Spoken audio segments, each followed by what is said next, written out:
Hello friends, मैं गौतम कुमार स्वागत करता हूं आपका स्टडी स्पार्क यूट्यूब फैमिली में। 67th बीपीएससी का सीरीज चल रहा है और साइंस के, और हम लोग कंटिन्यू कर रहे हैं घटना चक्र दृष्टि का चित्रात्मक प्रस्तुति में जो नोट्स है बीपीएससी के लिए यूजफुल, उन टॉपिक्स का डिस्कशन कर रहे हैं। करते हैं मैग्नीशियम। मैग्नीशियम का जो स्रोत है वो है कद्दू के बीज, बादाम, पालक आदि। मैग्नीशियम लोहा को कहा जाता है ना, लोहा पाया जाता है इसमें, और ये पालक में भी पाए जाते हैं। पालक स्रोत है मैग्नीशियम का, बादाम भी स्रोत है, और कद्दू का बीज जो होता है ना, वो खाने से भी शरीर को मैग्नीशियम की आपूर्ति हो जाती है। अच्छा, मैग्नीशियम का कार्य क्या है ये जानते हैं। तंत्रिका एवं पेशीय तंत्र की क्रिया हेतु यह आवश्यक है, साथ ही साथ कैंसर से बचाव हेतु सहायक होता है। इसीलिए हमें पालक खाना चाहिए, कद्दू का बीज खाना चाहिए, ओके, और बादाम भी खाना चाहिए। इससे हमें कैंसर से बचाव होता है और काफी इंपॉर्टेंट है।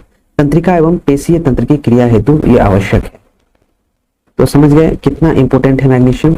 मैग्नीशियम का स्रोत है कद्दू के बीज, बादाम, पालक। इसके कार्य है तंत्रिका एवं पेशीय तंत्र की क्रिया हेतु आवश्यक है, ये कैंसर से बचाव हेतु सहायक है। नेक्स्ट बात करते हैं जस्ता की। जस्ता का स्रोत है मछली, यकृत इत्यादि। तो मछली से जस्ता प्राप्त होता है, यकृत यानी लीवर, इससे भी प्राप्त होता है जस्ता। इनके कार्य क्या है? कार्य है इंसुलिन कार्य की हेतु आवश्यक है। इंसुलिन का कार्य जो होता है, जानते हैं ना, जब ज्यादा मात्रा में श्रावण होने लगता है और जब ये कार्य करना बंद कर देता है तो डायबिटीज, चीनी का भी बीमारी बोलते हैं, वो सब हो जाता है। तो इनके कार्य के लिए बहुत सहायक है मछली, यकृत, ये स्रोत है जस्ता के, और शरीर में जब ये प्रचुर मात्रा में होंगी तो हमारे इंसुलिन के कार्य हेतु ये काफी मदद करेंगे। अब नेक्स्ट बात करते हैं तांबा की। तांबा का स्रोत है मछलियां, यकृत एवं अनाज इत्यादि। मछली से, यकृत से एवं अनाज से तांबा हमारे बॉडी को प्राप्त होता है। और इसका कार्य क्या है? देखिए, तांबा का बहुत महत्वपूर्ण कार्य है, ये हीमोग्लोबिन संश्लेषण में मदद करता है। हीमोग्लोबिन ब्लड को बोलते हैं, और उसको, उसमें ऑक्सीजन जो होता है एक प्रवाह के लिए ट्रांसपोर्टर का काम करता है। साथ ही साथ तांबा अस्थि निर्माण का भी काम करता है, और इलेक्ट्रॉन संवाहक है तांबा। ठीक है, तो बहुत इंपॉर्टेंट वर्क है इसका। तांबा के स्रोत है मछलियां, यकृत एवं अनाज, और इसका कार्य है हीमोग्लोबिन संश्लेषण, अस्थि निर्माण और इलेक्ट्रॉन संवाहक है ये। अब बात करते हैं कोबाल्ट की। कोबाल्ट का जो स्रोत है वो है मांस, मछली, जल इत्यादि। कोबाल्ट का स्रोत क्या क्या है? मांस है, मछली है और जल है। और इसका कार्य है कोबाल्ट का आरबीसी संश्लेषण में ये काफी महत्वपूर्ण योगदान निभाता है अपना, रेड ब्लड सेल के संश्लेषण हेतु। और साथ ही साथ विटामिन B12 का भी संश्लेषण होता है कोबाल्ट से। और विटामिन B12 जानते हैं ना, तंत्रिका तंत्र के लिए काफी लाभदायक है। साथ ही साथ अगर विटामिन B12 प्रचुर मात्रा में है और कोबाल्ट है बॉडी में, तो कैंसर जैसी बीमारियां नहीं होंगी। ओके, ये काफी सहायक होती है कैंसर बीमारी की रोकथाम में। ठीक है, तो काफी इंपॉर्टेंट है, कोबाल्ट का हमारे शरीर में होना जरूरी है। और इसका स्रोत है मांस, मछली, जल, और कोबाल्ट के कार्य है आरबीसी संश्लेषण, विटामिन B12 का संश्लेषण। प्रमुख खनिज व उनके कार्य के बारे में बात करते हैं। खनिज है पोटेशियम, सोडियम, कैल्शियम, लौह, ये चार है।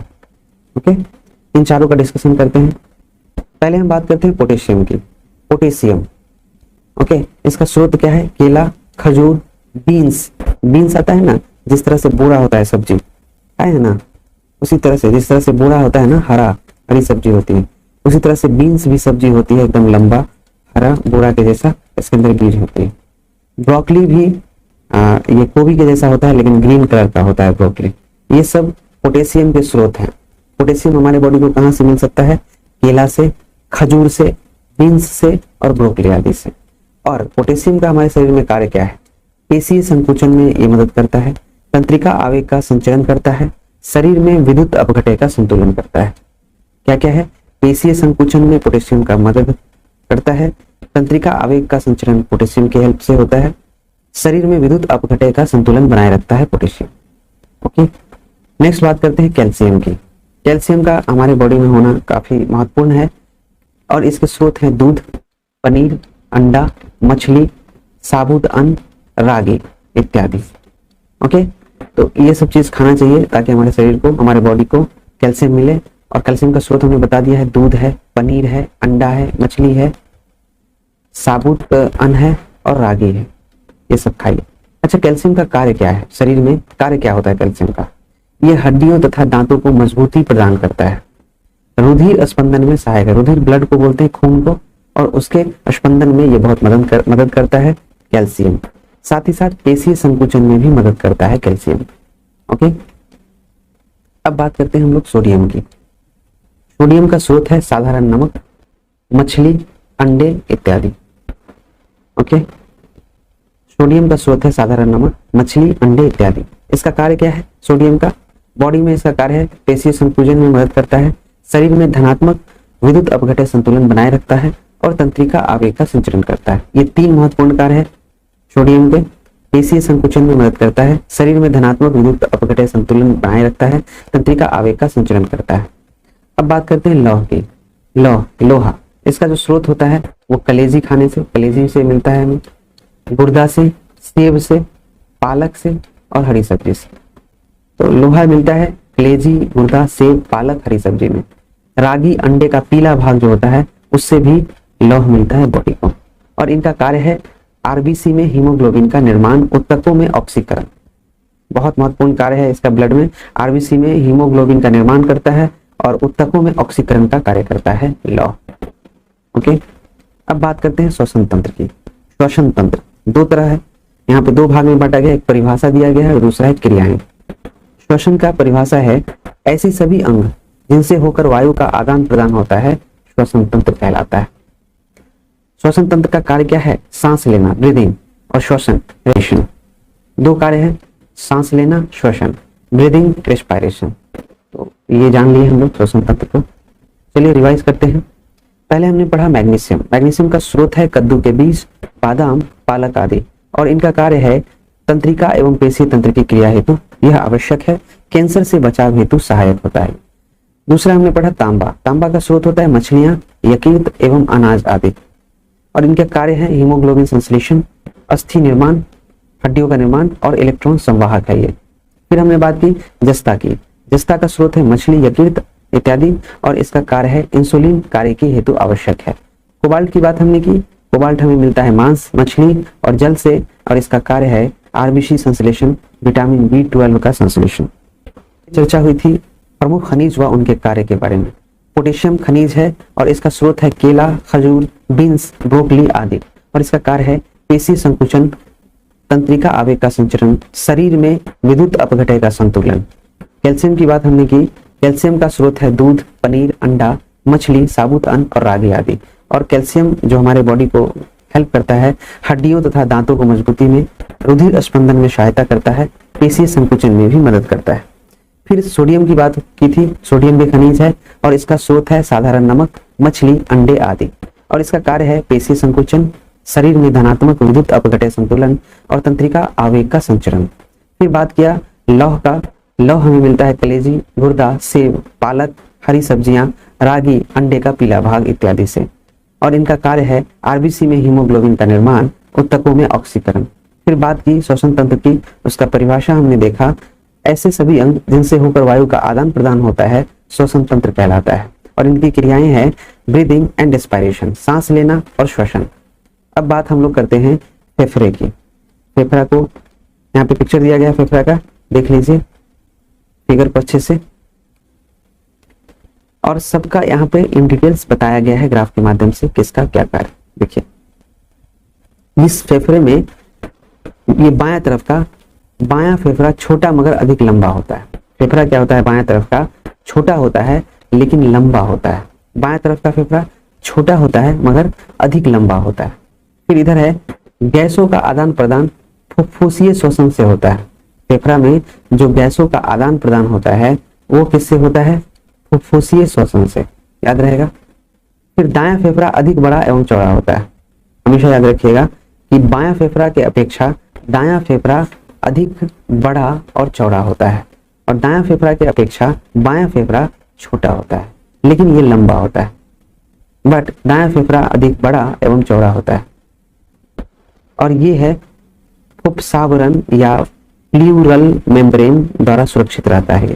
फेफड़ा जो सुरक्षित होता है वो किसके द्वारा सुरक्षित रहता है? फुफ्फुसावरण या प्लूरल मेम्ब्रेन, इसके द्वारा ये सुरक्षित रहता है। फुफ्फुसावरण या प्लूरस मेम्ब्रेन के द्वारा फेफड़ा सुरक्षित रहता है। ओके, और इसमें जो वायु कोष्ठक होते हैं अल्वेओली वायु कोष्ठक लगभग 15 करोड़ के आसपास होते हैं। इतना क्षेत्र होता है इस वायु कोष्ठक, 15 करोड़ से भी अधिक होता है वायु कोष्ठक। अब हम लोग पढ़ते हैं सांस लेने व श्वसन में अंतर।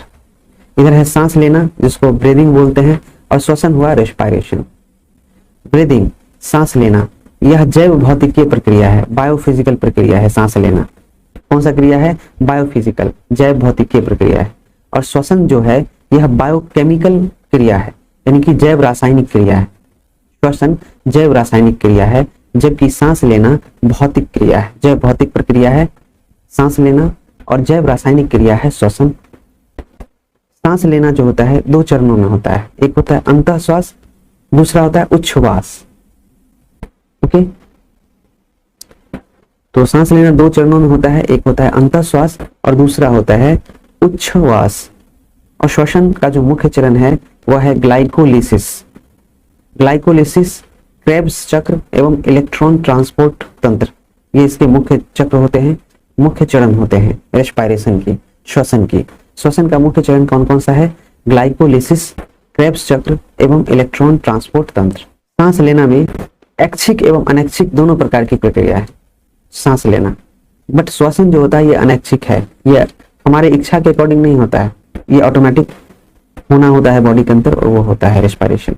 बट सांस लेना क्या है? ऐच्छिक, हम कुछ पल के रोक भी सकते हैं सांस को, फिर जब मन होगा हम ले सकते हैं। तो ये ऐच्छिक एवं अनैच्छिक दोनों प्रकार की क्रियाएं।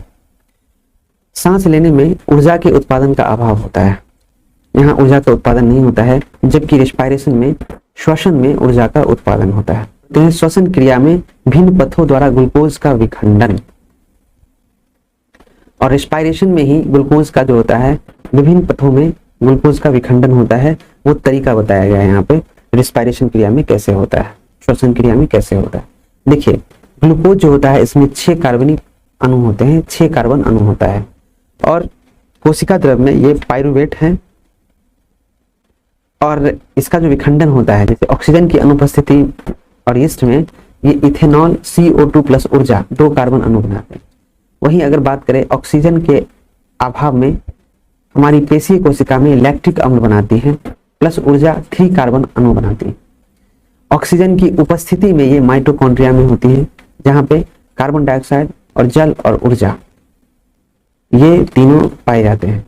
ठीक है, तो ऑक्सीजन की उपस्थिति माइटोकॉन्ड्रिया में होता है, वो स्थिति है CO2, जल और ऊर्जा।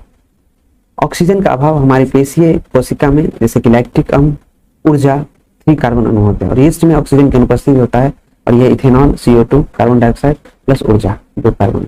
इस श्वसन क्रिया में भिन्न पथों द्वारा ग्लूकोज का विखंडन होता है। हमने पढ़ा फेफड़ा, फेफड़ा के 4 यहाँ पे टाइप्स डेफिनेशंस दिए गए हैं। विस्तार से हमने पढ़ा फेफड़ा का जो बायां भाग होता है वह छोटा मगर अधिक लंबा होता है। वही हमने पढ़ा फेफड़ा का दायां भाग अधिक बड़ा और चौड़ा होता है।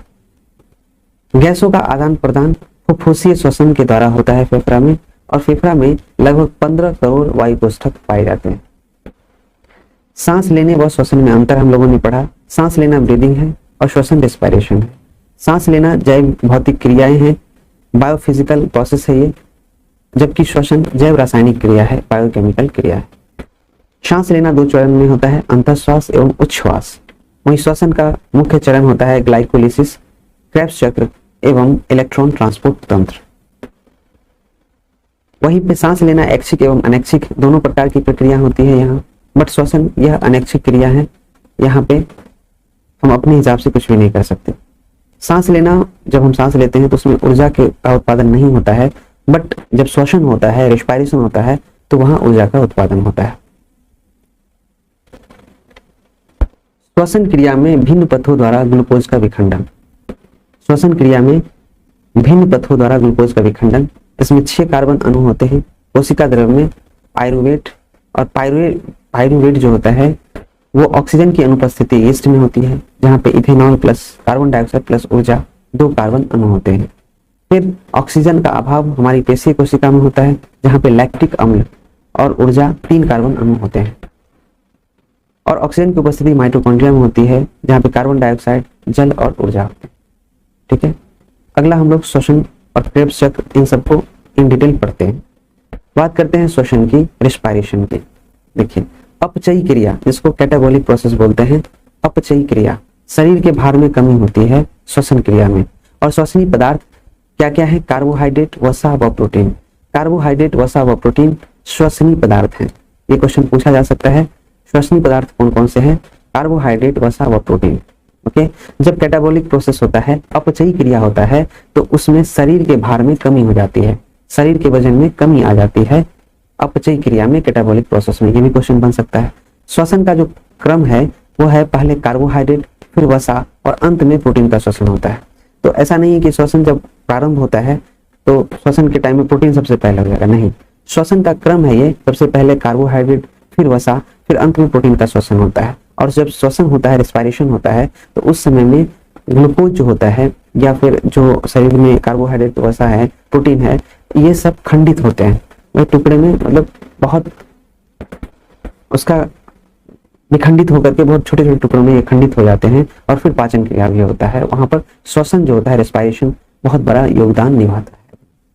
तो श्वसन का क्रम हमने जान लिया, कार्बोहाइड्रेट, फिर वसा और अंत में प्रोटीन का श्वसन होता है। ओके, नियंत्रण, मस्तिष्क के मेडुला ऑब्लांगेटा के द्वारा ये श्वसन, रेस्पिरेशन सिस्टम को कंट्रोल किया जाता है। और हम लोग जानते हैं कि हमारा जो दिमाग है, ब्रेन है, मस्तिष्क है, वो पूरे बॉडी को कंट्रोल करता है। वही हेड है, वही मुख्य है, वही मेन है, वही मेन सीपीयू कंप्यूटर है जो कहिए, वही हमारे शरीर को कंट्रोल करता है, वही हमारे शरीर को इंस्ट्रक्शन करता है, वही हमारे शरीर को ऑर्डर देता है, फिर हमारा बॉडी पार्ट काम करना शुरू करता है। तो कहा गया है कि ये जितना भी रेस्पिरेशन सिस्टम में वर्क होता है, इन सभी को मस्तिष्क के मेडुला ऑब्लांगेटा के द्वारा कंट्रोल किया जाता है, नियंत्रण किया जाता है। अब पढ़ते हैं क्रेब्स चक्र के बारे में। क्रेब्स चक्र, इसका सर्वप्रथम वर्णन किया था हेंस क्रेब के द्वारा किया गया था। हेंस क्रेब ने क्रेब्स चक्र का सर्वप्रथम वर्णन किया था। इस सारा क्वेश्चन पूछा हुआ है, आप पूर्वावलोकन घटना चक्र का उठाकर देखिए, ये सब क्वेश्चन मिल जाएगा आपको। और क्रेब्स चक्र का जो दूसरा नाम है वो है साइट्रिक अम्ल चक्र और ट्राइकार्बोक्सिलिक चक्र। ओके, डायरेक्ट क्रेब्स चक्र बोलने पे नहीं समझ में आता है, लेकिन जैसे ही साइट्रिक अम्ल की बात करते हैं तो यहाँ पे खट्टा का अनुभव होता है। तो यहाँ पे खट्टा फल, खट्टा नींबू, ये संतरा, इन सब चीजों की बात दिमाग में आने लगती है, तो समझ में आता है कि क्रेब्स चक्र साइट्रिक अम्ल है या ट्राइकार्बोक्सिलिक चक्र है। इसकी अवस्थिति कहाँ होती है? ये माइटोकॉन्ड्रिया में पाए जाते हैं। और इसका कार्य क्या है? एटीपी का उत्पादन, ऊर्जा का उत्पादन। ये ऊर्जा का उत्पादन करती है क्रेब्स चक्र। एटीपी का उत्पादन और ऊर्जा का उत्पादन क्रेब्स चक्र में होता है। क्लियर है? ग्लाइकोलिसिस, ग्लाइकोलिसिस के खोज करता है एम्बडेन, मेयरहॉफ और पार्सन। इन तीनों के द्वारा ग्लाइकोलिसिस का खोज किया गया था, एम्बडेन, मेयरहॉफ और पार्सन के द्वारा। इसका अन्य नाम है ईएमपी पथ शर्करा किण्वन अनॉक्सी श्वसन। क्या नाम है? ईएमपी पथ शर्करा किण्वन अनॉक्सी श्वसन, याद रहेगा। ग्लाइकोलिसिस के खोज करता है एम्बडेन, मेयरहॉफ, पार्सन, और इसका अन्य नाम है ईएमपी पथ शर्करा किण्वन अनॉक्सी श्वसन। और इसका जो कार्य है वह है ऑक्सीजन की अनुपस्थिति में ऊर्जा का निर्माण। ये ऑक्सीजन की अनुपस्थिति में एनर्जी का निर्माण करती है। ओके, ऊर्जा का निर्माण करती है। ग्लाइकोसिस का ये वर्क है, मेन कार्य है ऑक्सीजन की अनुपस्थिति में ऊर्जा का निर्माण करना। अब हम लोग पढ़ते हैं मानव शरीर में रक्त प्रवाह। ये छूट गया था, मानव शरीर में रक्त प्रवाह। यहाँ पे फिगर के माध्यम से समझाया गया है। देखिए, ये मानव का शरीर है ना, different parts of body, different parts of body, ये मानव का चित्र दिया गया है। और यहाँ से शुरू होता है ये प्रक्रिया, देख लीजिए कैसे कैसे होता है। हार्ट, फेफड़ा तक, लंग्स तक जाता है, फिर वहां से रिटर्न यहाँ तक आता है। इसको भी देख लेते हैं। तो मेन टॉपिक है मानव शरीर में रक्त प्रवाह। खून का जो प्रवाह होता है मानव शरीर में वो कैसे होता है उसको जानते हैं। सुपेरियर एंड इंफेरियर वेन केवा। उच्च एवं निम्न महाशिरा, सुपेरियर एंड इंफीरियर वेन केवा। उच्च एवं निम्न महाशिरा, और यहां से जाता है दाहिना आलिंद में, हार्ट में। देखिए ब्लड जो है कहां से जाता है, उच्च एवं निम्न महाशिरा जो है सुपेरियर एंड इंफीरियर। मानव के हार्ट में 4 चैम्बर होता है। एक होता है दाहिना आलिंद, राइट वेंट्रिकल, दूसरा होता है दाहिना निलय, राइट ऑरिकल, तीसरा होता है बायां आलिंद, लेफ्ट ऑरिकल, और चौथा होता है बायां निलय, लेफ्ट वेंट्रिकल। क्लियर है। और यहाँ पर जो हार्ट में होता है मिट्रल वाल्व होता है जो कार्य करता है, और इस चैम्बर को के बीच में जो होता है ट्राइकस्पीड वाल्व, त्रिवलनी कपाट होते हैं। ये जो लाइन है यहाँ पे इसको बोलते हैं त्रिवलनी कपाट, और यहाँ पे होता है मिट्रल वाल्व, मिट्रल वाल्व देख रहे हैं। और फिर यहां से पल्मोनरी आर्टरी के द्वारा फुफ्फुसीय धमनी बोलते हैं, फेफड़ा में पहुंचता है, लंग्स में पहुंचता है। लंग्स फुफ्फुसीय सिरा के द्वारा यानी कि पल्मोनरी वेन के द्वारा ब्लड को क्या करता है, बायां आलिंद में डालता है। बात को पहले समझिए। पहले तो ये फिगर को हम समझा रहे थे, अब ब्लड सर्कुलेशन को समझिए कि शरीर का जो विभिन्न भाग है वहां से ब्लड जाता है कहां पे, सबसे पहले जाता है दाहिना आलिंद में। ब्लड के राइट वेंट्रिकल में, हार्ट के राइट वेंट्रिकल में ब्लड जाता है, ओके, दाहिना आलिंद में। और फिर यहां से ब्लड ट्राइकस्पीड वाल्व के द्वारा, त्रिवलनी कपाट के द्वारा दाहिना निलय में जाता है जिसको राइट ऑरिकल बोलते हैं। ओके, याद रहेगा। मानव का जो रक्त होता है विभिन्न पार्ट के द्वारा, बॉडी के विभिन्न पार्ट के द्वारा कहाँ जाता है, हार्ट में। हार्ट के कहाँ पर जाता है, दाहिना आलिंद में, राइट वेंट्रिकल में। और फिर वहां ट्राइकस्पीड वाल्व के द्वारा, त्रिवलनी कपाट के द्वारा दाहिना निलय, राइट ऑरिकल में ब्लड चला जाता है। फिर यहां से क्या करता है, ब्लड पंप करके और फेफड़ा लंग्स में भेजता है, किसके, फुफ्फुसीय धमनी, पल्मोनरी आर्टरी के द्वारा। ओके, अब यहाँ पे जो फुफ्फुसीय धमनी है, फेफड़ा लंग्स में ब्लड गया और इसका काम क्या है, फेफड़ा का फुफ्फुसीय सिरा पल्मोनरी वेन के द्वारा फिर से ब्लड को वापस कर देना हार्ट को फिर से वापस मिल जाता है ब्लड। और ये तब जाता है बायां आलिंद में, हार्ट के चैम्बर बायां आलिंद में, लेफ्ट ऑरिकल में। और लेफ्ट ऑरिकल में जब ब्लड जाता है तो फिर उसके बाद मिट्रल वाल्व के द्वारा ये बायां निलय में फिर चला जाता है लेफ्ट वेंट्रिकल में। और लेफ्ट वेंट्रिकल के थ्रू फिर ये महाधमनी में पहुंचता है और शरीर के विभिन्न भाग को फिर ब्लड सर्कुलेट होता है, जिसको एरोटा बोलते हैं। क्लियर है। यहाँ पर फिगर के माध्यम से मानव शरीर में रक्त प्रवाह को समझाया गया। अब हम लोग श्वसन की प्रक्रिया के भाग को समझते हैं। देखिए, बाह्य श्वसन यानी कि बाहरी श्वसन जो होता है, यह निःश्वसन एवं उच्च श्वसन है। फेफड़ों में गैसीय विनियमन होता है, वो क्या क्या है, दाब में अंतर के कारण O2 व CO2 का विनिमय होता है। फेफड़ों में गैसीय विनिमय दाब में अंतर के कारण होता है और वो है O2 व CO2 का विनिमय। बाह्य श्वसन निःश्वसन एवं उच्च श्वसन होता है। गैसों का परिवहन, O2 एवं CO2 का फेफड़ों से कोशिका एवं वापस कोशिका से फेफड़ों के बीच परिवहन करता है, उसके लिए उत्तरदायी है O2 एवं CO2। इसका कार्य क्या है, इस गैस का परिवहन का कार्य है O2 एवं CO2 का फेफड़ों से कोशिका एवं वापस कोशिका से फेफड़ों के बीच ये परिवहन करते रहता है O2 CO2।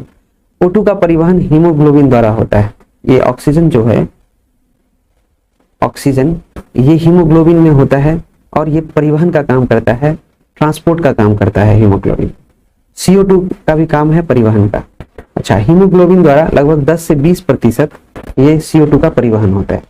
प्लाज्मा में घुलकर लगभग 70% होता है और बाइकार्बोनेट्स के रूप में लगभग 70% होता है। आंतरिक श्वसन उत्तक द्रव एवं रुधिर के मध्य गैसीय विनिमय है। ये जो आंतरिक श्वसन है वो उत्तक द्रव एवं रुधिर के मध्य गैसीय विनिमय है। हिंदी में साइंस थोड़ा टफ हो जाता है, इंग्लिश रहता है तो इजी रहता है समझने में। हम लोगों ने क्या पढ़ा, इसको रिकॉल करते हैं। हमने पढ़ा श्वसन, जिसको कैटाबोलिक प्रोसेस बोलते हैं, अपचयी क्रिया बोलते हैं। और जब यह श्वसन की क्रिया होती है तो रेस्पिरेशन के समय शरीर के भार में कमी आ जाती है श्वसन के समय। श्वसनीय पदार्थ क्या क्या है? कार्बोहाइड्रेट, वसा व प्रोटीन। और ये रेस्पिरेशन के द्वारा इसका पाचन होता है। कार्बोहाइड्रेट, वसा व प्रोटीन श्वसनीय पदार्थ है। श्वसन का क्रम क्या है? सबसे पहले कार्बोहाइड्रेट, फिर वसा, फिर अंत में प्रोटीन।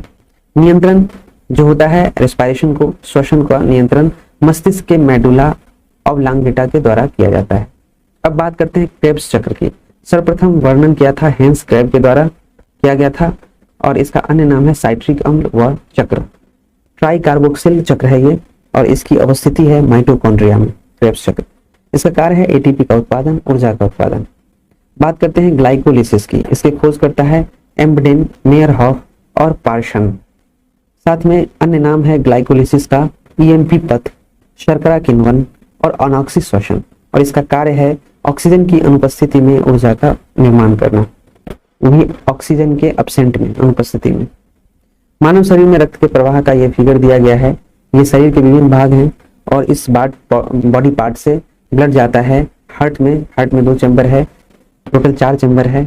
तो पहले 2 चैम्बर की बात करते हैं। दाहिना आलेंद्र में जाता है ब्लड और फिर वहां से ट्राइकुस्पिड वाल्व के द्वारा दाहिना नीले में आता है, जिसको राइट ऑरिकल बोलते हैं। और राइट ऑरिकल से फिर ये फेफड़ा में जाता है फुफ्फुस धमनी के द्वारा और फुफ्फुसीय शिरा के द्वारा फिर से तीसरे मतलब सेकेंड पार्ट के चैम्बर में पहुंचता है, जहाँ पे 2 चैम्बर है। कुल मिलाकर हार्ट में 4 चैम्बर होता है मानव के। और अब जो पहुंचता है वो लेफ्ट ऑरिकल में पहुंचता है और यहाँ मिट्रल वाल्व के द्वारा बायां नीले में पहुंचता है ब्लड और यहाँ पे प्योर होकर के, शुद्ध होकर के पहुंच जाता है महाधमनी एरोटा में। और फिर ब्लड सर्कुलेशन ऐसे ही चलता रहता है हमारे बॉडी में। श्वसन की क्रिया के भाग को हम लोगों ने जाना। वो पहला जाना बाह्य श्वसन जो है नीह श्वसन एवं उच्च श्वसन। फेफड़ों में गैसीय विनिमय होता है O2 और CO2 का और दाब में अंतर के कारण O2 एवं CO2 का विनिमय होता है। गैसों का परिवहन, गैसों का परिवहन O2 एवं CO2 का होता है। फेफड़ों से कोशिका एवं वापस कोशिका से फेफड़ों के बीच ये परिवहन होता रहता है। O2 का परिवहन हीमोग्लोबिन के द्वारा भी होता है और CO2 का परिवहन जो होता है हीमोग्लोबिन द्वारा होता है लगभग 10 से 20%। वहीं प्लाज्मा में घुलकर लगभग 70% होता है इसका परिवहन और बाइकार्बोनेट्स के रूप में लगभग 70% में होता है। आंतरिक श्वसन है उत्तक द्रव एवं रुधिर के मध्य, यानी कि उत्तक द्रव एवं खून के मध्य गैसीय विनिमय। खून को, ब्लड को रुधिर बोला जाता है। क्लियर है? तो इन दोनों के मध्य क्या है? गैसीय विनिमय है। अब हम लोग बात करते हैं कोशिकीय श्वसन की। कोशिकीय श्वसन, सेल रेस्पिरेशन। अब देखिए कोशिकीय श्वसन जो होते हैं, ग्लूकोज का कोशिका में ऑक्सीकरण होता है। इसमें ग्लूकोज का कोशिकाओं में ऑक्सीकरण होता है और ये 2 प्रकार से होता है। एक होता है अनॉक्सी श्वसन और दूसरा होता है वायवीय श्वसन। अनॉक्सी श्वसन और वायवीय श्वसन इसको बोलते हैं एनाएरोबिक रेस्पिरेशन। यहाँ पे ऑक्सीजन की अनुपस्थिति होती है अनॉक्सी श्वसन में। और ग्लूकोज, जीवाणु या इथाइल अल्कोहल ईस्ट यहाँ पे उसका होता है रेस्पिरेशन। अंत में पायरुविक अम्ल में ये बदलते हैं। वायवीय श्वसन क्या होता है? इसमें ऑक्सीजन उपस्थित होता है, glucose plus O2, CO2 plus H2O plus ऊर्जा होते हैं यहाँ पे। इसके 2 भाग हैं, ग्लाइकोलिसिस एवं क्रेब्स चक्र। इसके वो भी है वायवीय श्वसन के। ओके, इसके 2 भाग हैं, ग्लाइकोलिसिस एवं क्रेब्स चक्र, और ये दोनों आप पढ़ चुके हैं। नेक्स्ट हम लोग पढ़ते हैं परिसंचरण तंत्र, रक्त परिसंचरण तंत्र। इसके खोज करता है विलियम हार्वेल। कौन है इसके खोजकर्ता? विलियम हार्वेल। शरीर में रक्त का परिसंचरण होता है हृदय में, रुधिर और रुधिर वाहिनी, ये रक्त के परिसंचरण के भाग हैं। रक्त परिसंचरण तंत्र के खोज करता है विलियम हार्वे और कार्य क्या है? रक्त में शरीर का परिसंचरण। और भाग क्या क्या है परिसंचरण के? हृदय, रुधिर, रुधिर वाहिनियां। अब हम लोग पढ़ते हैं मानव हृदय। मानव हृदय की बात करते हैं। इसमें 4 कक्षा होता है, 2 आलिंद और 2 नीले, अभी हम लोगों ने डिस्कस किया। और हृदय का जो वजन होता है लगभग 250 से 300 ग्राम होता है और सामान्यतः यह 1 मिनट में 72 से 75 बार धड़कता है। हार्ट पंप करता है 1 मिनट में 72 to 75, 72 से 75 बार इसका धड़कन होता है। इसकी अवस्थिति है छाती के मध्य थोड़ा बाईं ओर से, हृदयावरण पेरिकार्डियम से घिरा हुआ, पेरिकार्डियल द्रव इसमें होता है, बाहरी आघातों से सुरक्षा प्राप्त होता है पेरिकार्डियल द्रव के कारण, और बाहरी जो हमला हो हार्ट के पास उससे सुरक्षा प्रदान होता है। कार्य क्या है? पंप की तरह शरीर के अंगों को रक्त पहुंचाना। जिस तरह से पंप सेट देखे ना, पंप करता है और वो हर जगह जहाँ जो चीज का आवश्यकता होता है, जैसे पानी पंप से फेंकते पाइप लगा देते हैं तो जहाँ भेजना होता है वहां पर वो भेज देता है पानी। तो ये पंप की तरह कार्य करता है शरीर में और रक्त को पूरे बॉडी में पहुंचाता है पंप करके। सोच लीजिए, मानव शरीर का एक ऐसा अंग सिर्फ हृदय ही है जो कभी सोता नहीं, कभी थकता नहीं, लगातार कंटिन्यू चलता रहता है। जिस समय ये रक्त रुक जाएगा, आराम करने लगेगा, उसी समय इंसान को डेड घोषित कर दिया जाएगा, मर जाएगा, खत्म हो जाएगा। ओके, मानव हृदय में 4 कक्ष हैं, 2 आलिंद और 2 निलय। वजन है इसका 250 से 300 ग्राम। सामान्यतया 1 मिनट में 72 से 75 बार धड़कता है। अवस्थिति है छाती के मध्य थोड़ा बाईं ओर हृदय आवरण से घिरा हुआ है और पेरिकार्डियल द्रव होता है। यहाँ बाहरी आघातों से सुरक्षा मिलता है हृदय को। कार्य क्या है? पंप की तरह शरीर के अंगों को रक्त पहुंचाना। अब हम लोग त्रिवलनी कपाट की चर्चा करते हैं, ट्राइकस्पिड वाल्व की बात करते हैं। ये अवस्थिति है दाएं आलिंद एवं दाएं निलय के बीच। ये ट्राइकस्पिड वाल्व जो है त्रिवलनी कपाट देख रहे हैं यहाँ पे है, यहाँ पे हार्ट को खोल कर दिखाएगा, देख लीजिए। ये दायां आलिंद जो है और दायां निलय उसके बीच का है। ये दायां आलिंद और दायां निलय के बीच में पाया जाता है ट्राइकस्पिड वाल्व, त्रिवलनी कपाट। बाइकस्पिड वाल्व, द्विवलनी कपाट, इसकी अवस्थिति होती है बायां आलिंद एवं बाएं निलय के बीच। ये फिगर है यहाँ पर द्विवलनी कपाट की। द्विवलनी कपाट हार्ट के बायां आलिंद एवं बाएं निलय के मध्य होता है। अब हम लोग रुधिर वाहिनियां पढ़ते हैं। रुधिर वाहिनियां, सिराएं, वेन, नस जो होता है उसको सिराएं बोलते हैं। वेन को सामान्यतः यह नीला रंग का होता है, नस तो नीला रंग का होता ही है। वाल्वों की उपस्थिति होती है, इसमें वाल्व होते हैं, साथ ही साथ पतली दीवारें होती है और ये अधिक चौड़ी होते हैं। यहाँ पे नस का पिक्चर दे दिया है, ये है पूरा, देख रहे हैं पिक्चर, ये नस का, ये तो ये नीला रंग का होता है। इसमें वाल्व की उपस्थिति होती है, पतली दीवार होता है और ये अधिक चौड़ी होती है। इसका कार्य क्या है? शरीर से हृदय की ओर रक्त ले जाना। इसी नस के द्वारा, इसी सिरा के द्वारा, इसी वेन के द्वारा ब्लड जो होता है हार्ट टू बॉडी तक ट्रांसफर होता रहता है। इसका कार्य है शरीर से हृदय की ओर ब्लड को ले जाना। और इसमें अशुद्ध रक्त का वाहन होता है, यानी कि जो अशुद्ध रक्त होता है, इम्प्योर ब्लड होता है, उसका ये वाहक है, उसका ये वाहन करता है। अपवाद फुफ्फुसीय सिरा, पल्मोनरी वेन जो है इसके अपवाद हैं। फेफड़ों से हृदय के बाएं आलिंद को ऑक्सीजन युक्त रक्त की आपूर्ति होती है। बाएं आलिंद को ऑक्सीजन युक्त रक्त की आपूर्ति होती है। हमेशा ध्यान रखना है आपको कि हार्ट का जो बायां आलिंद होता है उसको ऑक्सीजन युक्त ब्लड मिलता है, जिसमें ऑक्सीजन मिला हुआ रहता है। ठीक है, हम लोगों ने क्या क्या देखा? कोशिकीय श्वसन देखा, जिसमें ग्लूकोज का कोशिकाओं में ऑक्सीकरण होता है और ये 2 प्रकार है, अनॉक्सी श्वसन और वायवीय श्वसन, जिसे एनाएरोबिक रेस्पिरेशन बोलते हैं। ऑक्सीजन की अनुपस्थिति ग्लूकोज जीवाणु या इथाइल अल्कोहल ईस्ट अंत में पायरुविक अम्ल बन जाता है। ठीक है, वायवीय श्वसन में क्या होता है? ऑक्सीजन की उपस्थिति होती है, glucose plus O2, CO2 plus H2O plus ऊर्जा प्राप्त होती है। इसके 2 भाग हैं, ग्लाइकोलिसिस एवं क्रेब्स चक्र। परिसंचरण तंत्र की बात हम लोगों ने की थी। रक्त परिसंचरण तंत्र के खोजकर्ता थे विलियम हार्वे। कार्य था रक्त में, शरीर में रक्त का परिसंचरण, और इसके भाग थे 3, हृदय, रुधिर और रुधिर वाहिनियां। मानव हृदय की बात की थे, ह्यूमन हार्ट की। इसमें 4 कक्ष होते हैं, 2 आलिंद और 2 निलय। वजन लगभग 250 से 300 ग्राम होता है। सामान्यतः 1 मिनट में 72 से 75 बार धड़कता है और अवस्थिति छाती के मध्य थोड़ा बाईं ओर हृदय आवरण से घिरा हुआ पेरिकार्डियल द्रव होते हैं। बाहरी आघातों से सुरक्षा प्राप्त होती है। इनका कार्य पंप की तरह शरीर के अंगों को रक्त पहुंचाना है। फिर हम लोगों ने पढ़ा था त्रिवलनी कपाट, ट्राइकस्पिड वाल्व, और ये दाएं आलिंद एवं दाएं निलय के बीच अवस्थित होता है। वहीं पढ़ा हमने द्विवलनी कपाट, बाइकस्पिड वाल्व, और ये बाएं आलिंद एवं बाएं निलय के मध्य उपस्थित होता है। रुधिर वाहिनियां के बारे में हम लोग पढ़ा, और ये है सिराएं, वेन, रुधिर वाहिनी है, रक्त के वाहक हैं, ये ले जाने वाले हैं। इसका रंग जो होता है वेन का नीला होता है। इसमें वाल्व की उपस्थिति होती है साथ ही साथ पतली दीवारें होती है और ये अधिक चौड़ी होती है। इनका कार्य है शरीर से हृदय की ओर रक्त को ले जाना। अशुद्ध रक्त का वहन करते हैं ये।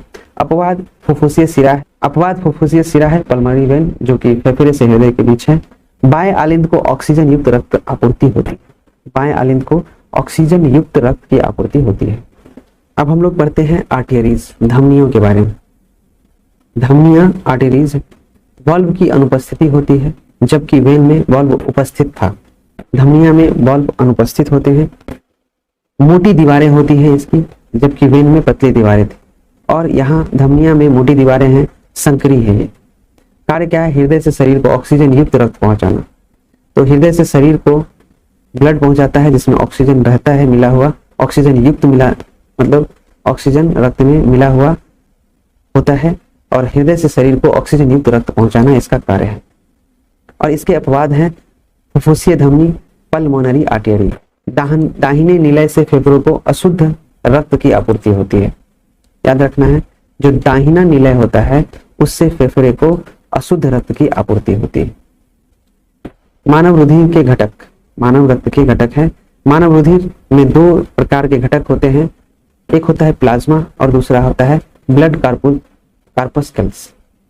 ठीक है, प्लाज्मा में 55% होता है, ब्लड में प्लाज्मा जो होता है 55% होता है, और रुधिराणु ब्लड कार्पस्कल्स 45% होता है, 45%।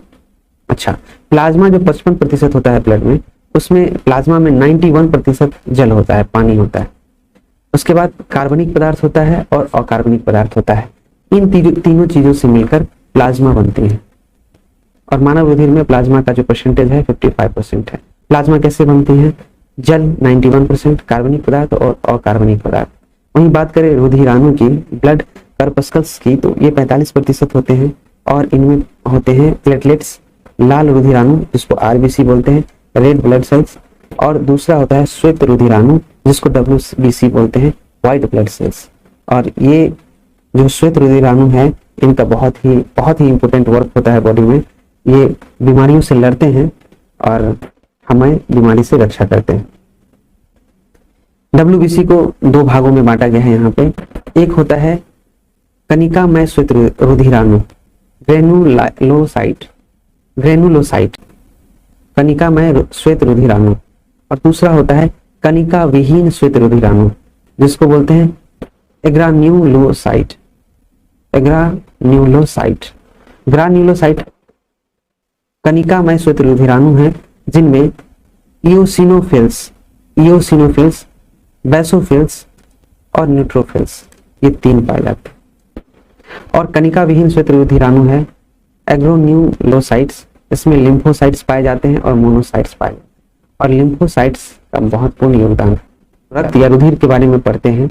देखिए, ये जो ब्लड है, यहाँ देख रहे हैं गोल गोल टाइप का, ये लाल रक्त कोशिकाएं, ये लाल रक्त, ये गोल गोल है ना ब्लड, ये लाल रक्त कोशिकाएं। और ये जो दिख रहा है आपको, ये प्लाज्मा है, ये प्लाज्मा है। और ये जो दिख रहा है आपको स्टार टाइप का, ये प्लेटलेट्स। और ये उजला उजला जो दिख रहा है ब्लड में, इसे हम डब्ल्यूबीसी बोलते हैं, श्वेत रुधिराणु, व्हाइट ब्लड सेल्स। और ये है आरबीसी, लाल रक्त कोशिका।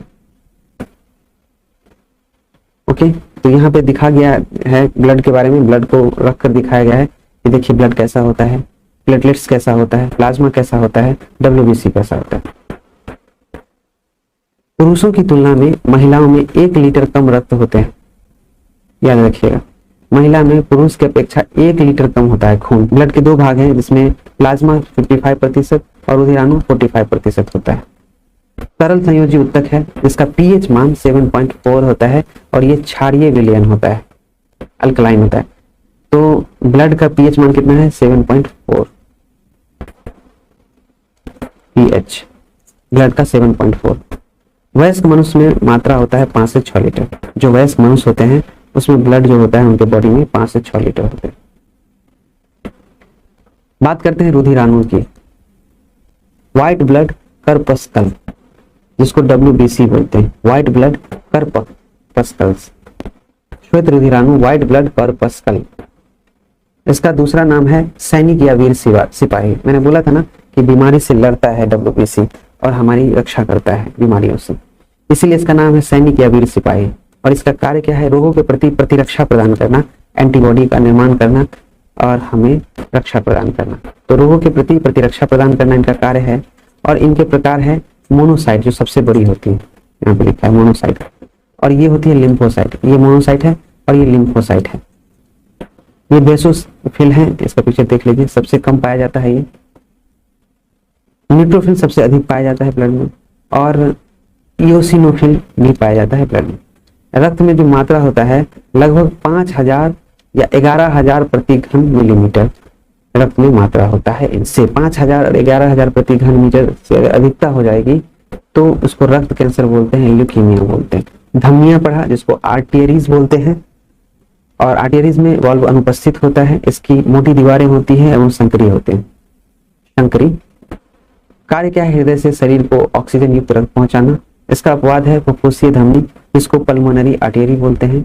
दाहिने निलय से फेफड़ों को अशुद्ध रक्त की आपूर्ति होती है। फेफड़ा में जो दाहिना निलय होता है उससे अशुद्ध रक्त की आपूर्ति होती है।